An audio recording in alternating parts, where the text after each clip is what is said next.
சின்ன வயசில் போர் நடந்துட்டு இருக்கும்போது, எங்களோட ஊரில் போர் நடந்துட்டு இருக்கும்போது, இங்கே தமிழ்நாட்டிலேருந்து படமெல்லாம் வரும். அப்போ இந்த சின்ன பையனாக வந்து ஒரு ஆசை இருந்தது. அது என்னோட ஆசை மட்டும் இல்லை, இன்றைக்கு இருக்கக்கூடிய ஈழத்தில் பிறந்த பல பேருடைய ஆசை. என்றைக்காவது வந்து இந்த பெரிய திரையில் அங்கே என்னுடைய மொழியை கேட்க முடியாதா? என்னுடைய ஊரோட, என்னுடைய வீட்டோட ஏதோ ஒரு காட்சி அங்கே அந்த திரையில் நான் பார்க்க முடியாதான்ற ஏக்கம் வந்து இருந்துகிட்டே இருந்துச்சு. அந்த ஏக்கம் இன்றைக்கு சாத்தியப்பட்டிருக்கிறது. இத்தனை ஆண்டுகால தமிழ் சினிமாவில் ஈழத்திலேருந்து நிறைய பேர், ஆசன் பாலு மகேந்திராவிலிருந்து பல பேர் இங்கே அதுக்கான முயற்சியை எடுத்திருக்காங்க. அந்த முயற்சியினுடைய ஒரு தொடர்ச்சியாக ஒரு விஷயம் சாத்தியப்பட்டிருக்கிறது. அந்த சாத்தியப்படுத்துவதற்கான முதல் புள்ளியை வைத்த இயக்குனர் நண்பர் கார்த்திக் சுப்ராஜ் அவர்களுக்கு முதலில் நன்றி சொல்லி நான் என் உரையை தொடங்க விரும்புகிறேன்.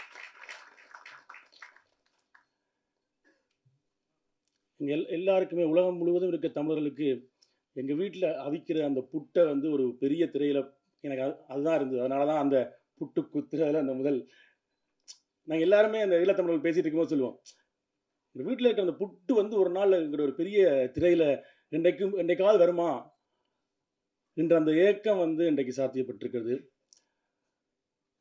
இந்த கதையை நான் சொல்லும்போது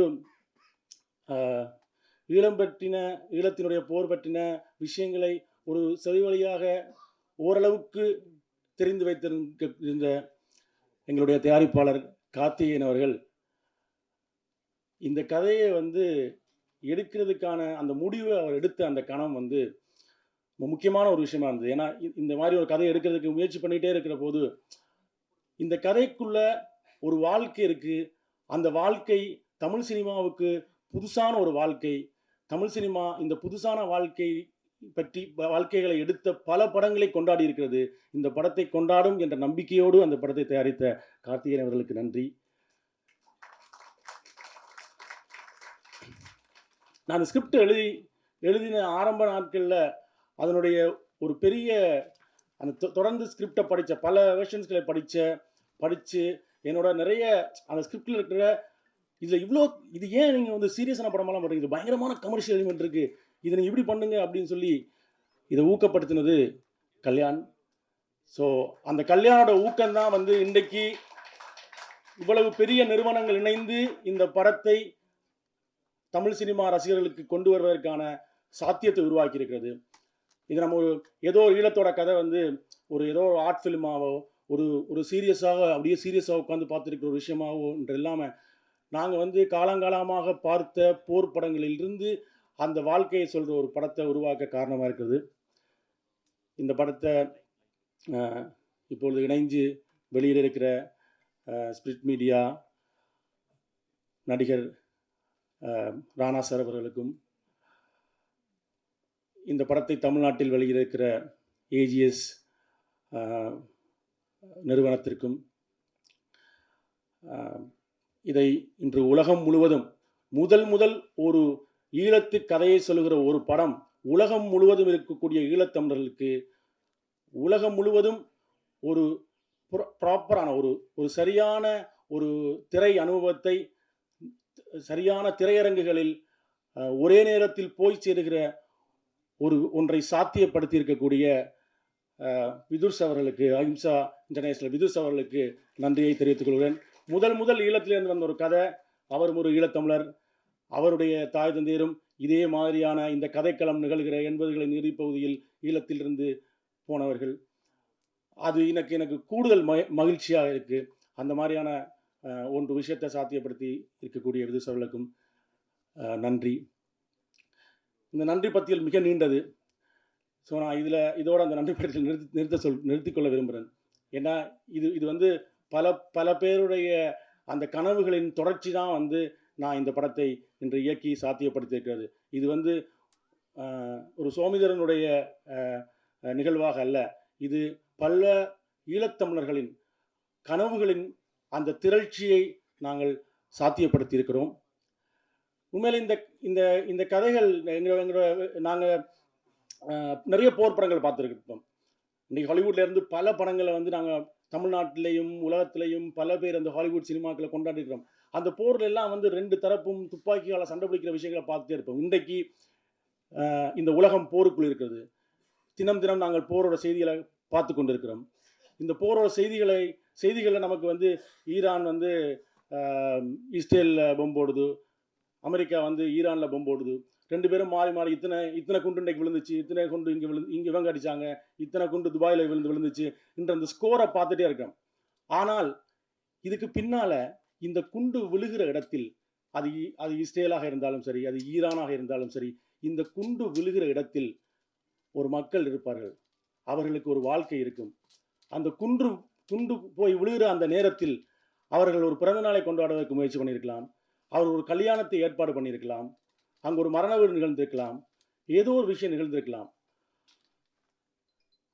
அந்த குண்டு விழுந்ததுக்கு பிறகு அது என்ன ஆகும்ன்றது இருக்குல்ல, அந்த அவருடைய பதட்டம் இருக்குல்ல, அந்த வாழ்க்கை இருக்குல்ல, அந்த வாழ்க்கையை சொல்லுகிற படம் தான் இது. நம்ம எப்பயுமே வந்து நம்ம வார் ஃபிலிம்ஸ்ன்ற எப்பயுமே போர் படங்களை நாங்கள் பார்க்கும்போது போர் புரிகிற 2 தரப்பை பற்றி தான் படங்கள் வந்துட்டே இருக்கும். இந்த பக்கம் ஒரு 1000 கன், அந்த பக்கம் ஒரு 1000 கன், இந்த பக்கம் ஒரு பலகுழல் துப்பாக்கியை வச்சுட்டு 2 பேரும் துப்பாக்கிகளை சுடுகிற காட்சிகளை தான் பார்த்துருக்கோம். இந்த துப்பாக்கிகள் சுடுகளுக்கு நடுவில் ஒரு மக்கள் இருக்கிறார்கள், ஒரு வாழ்க்கை இருக்கிறது. போர்ன்றது வந்து நம்ம போரை எப்பயுமே பார்க்கும்போது ஏதோ துப்பாக்கிகள் சுட்டுட்டே இருக்கிற விஷயம்னு நினைக்கிறோம். அப்படி இல்லை. போரோட வாழ்க்கை தான் என்னுடைய வாழ்க்கை. நான் பிறந்ததிலிருந்து என்னுடைய இளமை கால வாழ்க்கையும் போருக்குள்ள தான் இருந்தது. அந்த போருக்குள்ள தான் நாங்கள் படித்தோம். அந்த போருக்குள்ள தான் எங்களுடைய சிறு வயது விளையாட்டுகள் இருந்தது. அந்த போர் தான் எங்களோட விளையாட்டாகவும் இருந்தது. இந்த பாட்டில் பார்த்தது போல நாங்களே எங்களுக்கான துப்பாக்கிகளை இது பண்ணி போரே விளையாட்டாக இருந்தது. அந்த போருக்குள்ள தான் காதல் இருந்தது. அந்த போருக்குள்ள தான் திருமணம் இருந்தது. அந்த போர் வாழ்க்கையை தான் நாங்கள் வாழ்ந்தோம். நாங்கள் போர் என்று வெளியிலிருந்து பார்க்கக்கூடிய ஆட்கள்லாம் ஏதோ போரில் இருக்கிறவங்கலாம் அந்த அப்படியே ஸ்டிஃபாக ஏதோ அப்படி இருக்கிறதுன்றது இல்லை. அவ்வளவு அப்படி இருந்தால் போரில் இருக்கிறவங்க எல்லாரும் ஸ்ட்ரெஸ்லேயே செத்து போயிடுவாங்க, குண்டுலாம் போட்டு சாவடிக்க தேவையில்லை. அப்போ அந்த போர் வாழ்க்கையின் ஒரு பகுதியாக மாறிவிட்டது. ஒரு பகுதியாக மாறிய அந்த போருக்குள்ள எப்படி ஒரு வாழ்க்கை இருந்தது, அந்த வாழ்க்கையினுடைய நிகழ்வுகள் எப்படி இருந்தது, அதுதான் இந்த இந்த இந்த இந்த படத்தில் நாங்கள் சொல்ல வருகிற விஷயமா இருக்கு. எங்களுடைய ஒரு பதட்டம் இருக்குல்ல, நம்ம வந்து ஒரு விஷயம் நடந்துடணும்ன்ற அந்த பதட்டம் தான் சினிமா. உலகத்தில் வந்து இன்றைக்கு அப்படியான பல படங்கள் நாங்கள் பார்த்துருக்கோம். லைஃப் இஸ் பியூட்டிஃபுல்னு ஒரு படம் உலகத்தில் பல பேர் பார்த்தாங்க. அந்த படம் வந்து போரோட வலிகளைத்தான் சொல்லியது. ஆனால் போரோட வலிகள் என்பது வெறும் அழுகையாகவும் ரத்தமாகவும் மட்டுமே சொல்றதில்லை, அதுக்குள்ளே இருக்கிற வாழ்க்கையாகவும் சொல்றது என்று சொன்னது அந்த படம். ஸோ அப்படி ஒரு வாழ்க்கையை தான் நான் இந்த படத்தில் காட்சிப்படுத்தியிருக்கேன். அது இந்த இந்த தமிழ் ரசிக சூழலில் தமிழர்கள் இந்த படத்தை ரசிப்பார்கள் என்று நினைக்கிறேன். ஏன்னா ஒரு பரபரப்பான ஒரு த்ரில்லரை ரசிக்கக்கூடியவர்களாக அந்த படங்கள் வெற்றியடைய வைத்தவர்களாக தமிழ் சினிமாவில் ஆட்கள் இருந்திருக்காங்க. எப்பவுமே எனக்கு ரொம்ப மரணத்தை விடவும் மரண பயம் வந்து ஒரு பதவேதப்பானது. இந்த படம் அந்த மரண பயத்திலிருந்த வாழ்க்கை சொல்கிறதா தான் இந்த படம் இருக்கும்.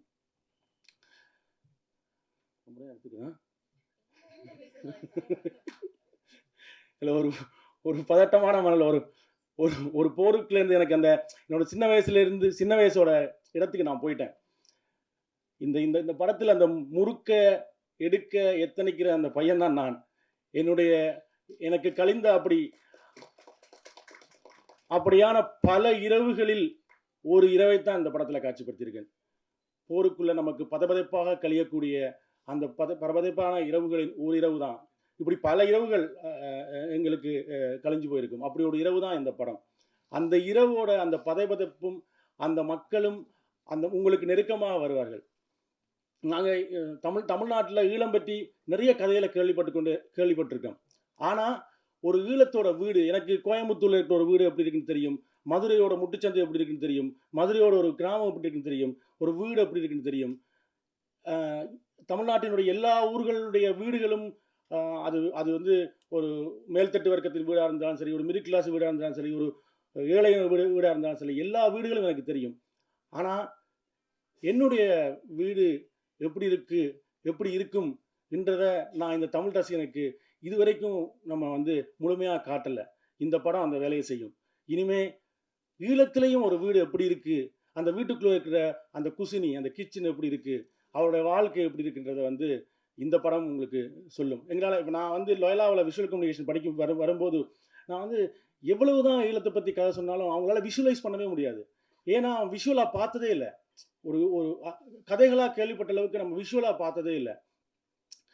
இந்த படம் வந்து அந்த வாழ்க்கையை உங்களுக்கு எந்த வகையிலும் இங்கு வரக்கூடிய, இங்கு வெற்றியடைந்திருக்கக்கூடிய வெற்றி படங்களினுடைய அந்த தன்மைக்கு எந்த குறைவும் இல்லாமல் இந்த படம் அந்த வாழ்க்கையிலிருந்து உங்களுக்கு பேசும். நானுமே அந்த அந்த அந்த மனநிலையில் தான் இருக்கேன். எனக்கு எனக்கு எனக்கு வந்து எங்கள் ஊரில் வந்து போர் நடந்துட்டு இருக்கும்போதே படம் எடுத்துட்டு இருப்பாங்க. ஏன்னா இங்கேருந்து படங்கள் வராத காலகட்டத்தில் குண்டுகள் விழுந்துகிட்டே இருக்கும். குண்டுகள் விழுந்துட்டு இருக்கும்போது விஹெச்எஸ் கேமராவில் படம் எடுத்து படத்தில் நடிச்சிட்டு இருக்கிறவன்ல 2-3 பேர் செத்து போயிருப்பான். அடுத்த நாள் ஷூட்டிங் அவன் எல்லாம் போகும். ஏன்னா அவன் ஷூட்டிங் முடிஞ்சு போகிற வழியில் ஏதோ ஒரு குண்டு பேசியிருப்பான். ஆனால் ஷூட்டிங் போயிட்டு இருக்கும்.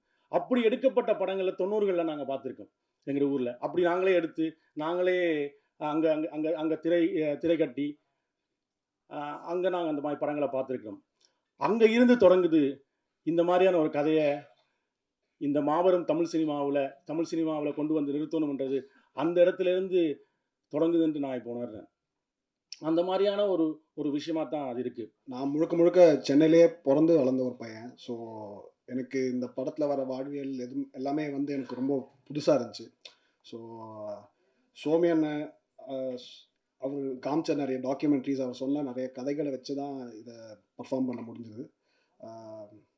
ஆல்சோ இது நான் இதுக்கு முன்னாடி சின்னதாக ஷார்ட் ஃபிலிம் மாதிரி இந்த போர் சம்பந்தமான அந்த ஒரு ஷார்ட் ஃபிலிம் பண்ணியிருக்கேன். பட் இந்த படம் பண்ணுறப்ப தான் நிறைய பேரை சந்திக்க முடிஞ்சுது, நிறைய பேர்கிட்ட பேச முடிஞ்சுது, அவங்க கிட்ட இருந்த ஸ்டோரிஸ்லாம் கேட்க முடிஞ்சுது. நிறைய கதை இருக்க ஈழத்தை பற்றி அதெல்லாம் கேட்க கேட்க ஆக்சுவலாக இன்னும் நிறைய படங்கள் வரணும். ஏன்னா அவ்வளோ அவ்வளோ இன்ட்ரெஸ்டிங்காக அவ்வளோ எமோஷன்ஸ் அந்த கதையில் இருக்குது.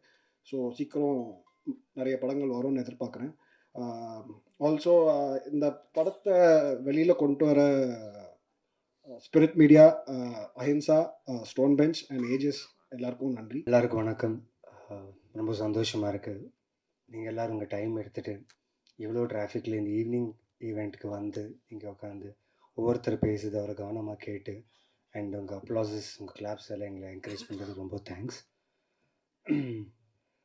ரொம்ப சந்தோஷமாக இருக்குது. என்னன்னா நிறைய படம் பண்ணிகிட்டு இருக்கேன், பிஸியாக இருக்கேன், பெரிய பெரிய ஃபிலிம்ஸ் பண்ணுறேன், சின்ன films, I am doing all kind of films. But இந்த ஃபிலிம் வந்து ரொம்ப ஸ்பெஷலான ஃபிலிம். ஏன்னா எனக்கு மட்டும் இல்லை, டீமில் லைக் டிக்கெட் ஃப்ரம் கார்த்திக் சார்லேருந்து ஒவ்வொரு டெக்னீஷியன் இந்த கதை கேட்டாங்க எல்லாருக்குமே இந்த படம் அவ்வளோ பிடிக்கும், இந்த கதை அவ்வளோ பிடிக்கும். பட் இந்த ப்ராசஸ் ரொம்ப பிடிச்சிது. எனக்கும் ஒரு பெரிய சேலஞ்சாக இருந்துச்சு. எல்லாருமே புது ஆக்டர்ஸ், தியேட்டர் பண்ணாங்க, ஷார்ட் ஃபிலிம்ஸ் பண்ணாங்க, some are from London, some are from like Somitharan என்ன பண்ணாரு, நான் என் கூட இருக்கிற டீம், நான் வந்து இதில் ஒரு கேப்டனாக நடிச்சிட்டு இருக்கேன். ஐ கான்ட் டீட்டெயில்ஸ் எதுவும் சொல்ல முடியாது என் கேரக்டரை பற்றி. பார்த்தா கண்டிப்பாக உங்களுக்கு பிடிக்கும். ஸோ ஒவ்வொரு ஸ்டேட்லேருந்து லைக் அஸ்ஸாம், பாம்பே, மகாராஷ்டிரா, தமிழ்நாடு, ஒவ்வொரு கேரக்டர் ஒவ்வொரு லாங்குவேஜ் ஆத்தென்டிசிட்டி வேணும்னு சொல்லி ஒவ்வொரு ஆர்டிஸ்ட் அங்கேருந்து ஆடிஷன் பண்ணி எடுத்துகிட்டு வந்து ஆன்சைட்ஸ் ஒர்க் பண்ணி அண்ட் சூப்பர்பான ப்ரெப் பண்ணோம். அண்ட் இந்த ப்ரெப்புக்கு ரொம்ப இம்பார்ட்டண்ட்டான திங் என்னன்னா ப்ரொடக்ஷன் ஹவுஸ். காஸ்டிங் ஆர்டிஸ்ட்டை கூப்பிட்டு காஸ்டிங் பண்ணி எல்லா வசதியும் கொடுத்து ஷூட் பண்ணுறதுக்கு எங்களை கூப்பிட்டாங்க. பட் அவங்க கொடுத்த ஒரு ரெஸ்பெக்ட் இருக்குது பார்த்தீங்களா, ரொம்ப ரொம்ப சந்தோஷமாக இருந்துச்சு. ஏன்னா எனக்கு மட்டும் இல்லை, ஸ்பெஷலி ஸ்டோன் பெஞ்ச் எனக்கு எதுக்கு ஸ்பெஷல்னா, நான் இப்போதுக்கு 5 படம் முடிச்சிட்டேன். It's become a home production for me. But all are equal. இங்கே ஒரு ஈக்குவாலிட்டி இருக்கும், ஒரு கேடர் இருக்காது. ஓகே, பெரிய ஆக்டர், சின்ன ஆக்டர், பீரியட் டைரக்டர், சின்ன டைரக்டர் கிடையாது. We all are equal here. We work for cinema, we live for cinema, and our passion is to make cinema and meaningful films. So thank you Karthik sir for inspiring many actors, many directors and many technicians to be vocal about stories and giving the discipline. ஏன்னா எங்கேயோ ஒரு பயம் நடிக்கும்போது நடித்ததுக்கப்புறம் Karthik sir பார்ப்பார், அவருக்கு பிடிக்குமா பிடிக்காதா, நாங்கள் நல்லா நடித்தோமா இல்லையா, அந்த ஒரு பயம் இருக்கும். எனக்கு அந்த பயம் இருந்துச்சு. But I hope I lived up to the character. And திடீர்னு எனக்கு ஒரு கால் வந்துச்சுங்க sudden. I was doing like Somi சொன்ன மாதிரி லைக் பிஸியாக இருந்தேன் வெப் சீரிஸ் அண்ட் ஃபிலிம்ஸில். ஒரு கால் வந்துச்சு, ஹாய்ங்க நான் கார்த்திகேயன் பேசுகிறேங்க. ஹாய் சார்ன்னு ஒரு ப்ராப்பராக ஒரு இங்கிலீஷ் தமிழ் மிக்ஸ்ட் ஆக்சென்ட்டில் பேசினார். இன்ட்ரெஸ்டிங்காக இருக்குது, சரி கேட்கலாம். ஸோ பேசும்போது யுஎஸ் தமிழா சென்னை தமிழான்னு கொஞ்சம் கன்ஃபியூஸ் ஆகிட்டேங்க. But we have an interesting ஸ்கிரிப்டுங்க and I want you to be in this film and I want you to be a part of this ஃபிலிமுங்க அப்படி இப்படி பேசினார். சார் கேட்குறதுக்கு ரொம்ப எக்ஸைட்டடாக இருக்குது சார்.